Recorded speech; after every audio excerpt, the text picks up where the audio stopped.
Chers compatriotes, là où que vous soyez, je vous salue. Que vous soyez en Occident ou sur le continent africain. Chers compatriotes, arabo-africains, afro-musulmans, arabo-musulmans, je vous salue bien. Aujourd'hui, date du 14 juillet, fête de l'indépendance de la France. Et le président français a prononcé un discours devant son armée, devant les responsables de son armée, où il a indiqué que la France devrait non seulement renouveler son industrie militaire et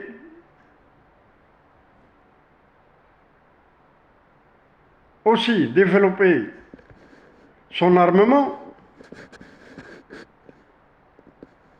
pour faire face aux défis que connaît l'humanité tout entière. C'est leur devoir, c'est leur problème, c'est une affaire franco-française, ça c'est sûr, mais il faut rappeler une chose, que le président français a indiqué entre les lignes l'augmentation du budget de défense nationale, et bien sûr aussi cela c'est une affaire complètement française, mais il faut se rappeler que lorsque l'Algérie a alloué uniquement et tout simplement rien que 22 milliards de dollars, et certains disent 27 milliards, pour des raisons que personne ne peut développer, que personne ne peut connaître. Il y a aussi des secrets dans les défenses des pays, dans les systèmes de défense de chaque pays. Alors il y a eu un branle-bas de combat dans toute l'Europe, aux États-Unis et dans tout le monde, accusant l'Algérie d'enrichir l'URSS, parce que l'Algérie devrait acheter son armement chez les Russes. C'est un client avec lequel l'Algérie entreprend des relations depuis et même avant son indépendance. Alors vous voyez qu'il y a deux poids, deux mesures. L'Algérie ne va pas s'immiscer dans les affaires françaises. Que la France déploie 100 milliards, 200 milliards, 300 milliards d'euros pour l'industrie et pour son armement, ça regarde les Français, ça ne regarde pas les Algériens, ça ne regarde pas les Africains. C'est un problème français. Mais il faut que les Français sachent que lorsqu'un pays africain, quel que soit, développe ou veut développer son armée, son armement, c'est leur affaire. Chacun fait ce qu'il veut chez soi. Chacun fait ce qu'il veut chez lui.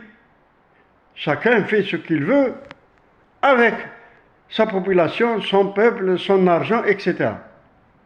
Il n'y a pas à s'immiscer dans les affaires des autres pays. Et ceci est bien entendu à l'adresse de la France, à l'adresse de l'Europe et même à l'adresse des États-Unis. Parce qu'il y a 27 députés américains qui ont demandé à leur ministère des Affaires étrangères d'appliquer des sanctions contre l'Algérie parce qu'ils sont en train d'aider les Russes dans la guerre qu'ils mènent contre l'Ukraine. La guerre russo-ukrainienne, c'est une guerre par correspondance, c'est une guerre russo-américaine. C'est une guerre russo-américaine européenne. Parce que la guerre de l'Ukraine avec la Russie, c'est la guerre de l'Europe et c'est la guerre des États-Unis. Et les gagnants dans cette guerre, ce sont les Européens. Pourquoi? Ils vont tout détruire. Leur pays, leur peuple, leur industrie, leur avenir. À cause de qui? De l'oncle Sam. Voici ce qu'ils vont gagner.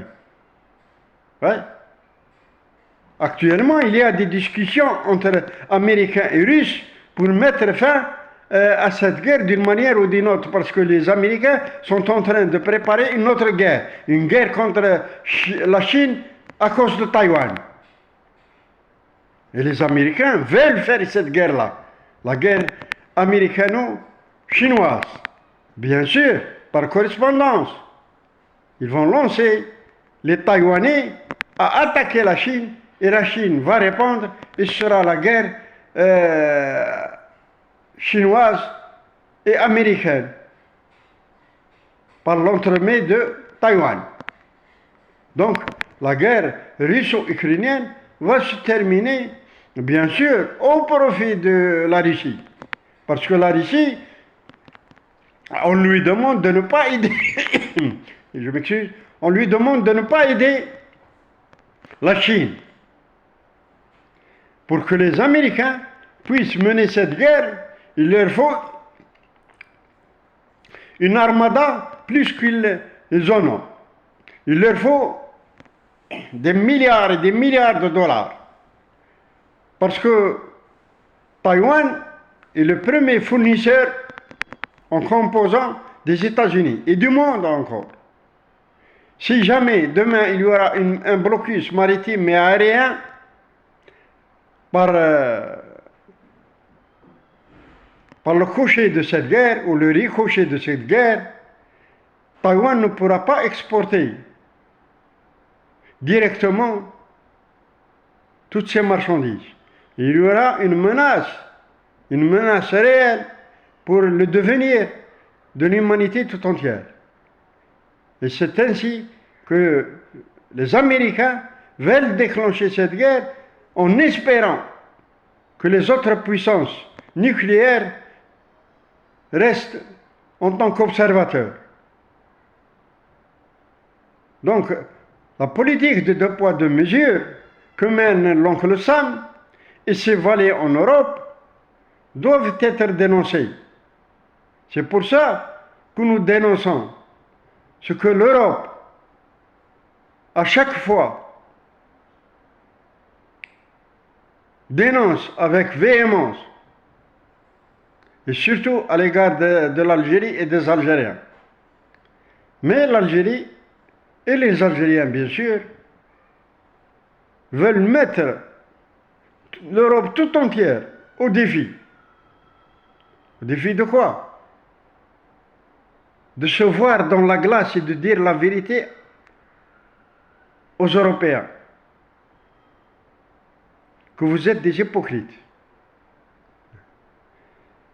Si on fouille dans les archives de l'Europe, depuis la constitution de l'Europe, depuis la constitution de la communauté économique européenne, qui a commencé à 6 et qui se termine maintenant à 27 ou à 29, si on ne trouve jamais une dénonciation un jour à l'égard de l'État sioniste, qui a tué des milliers de Palestiniens depuis sa création. À bon entendeur, salut.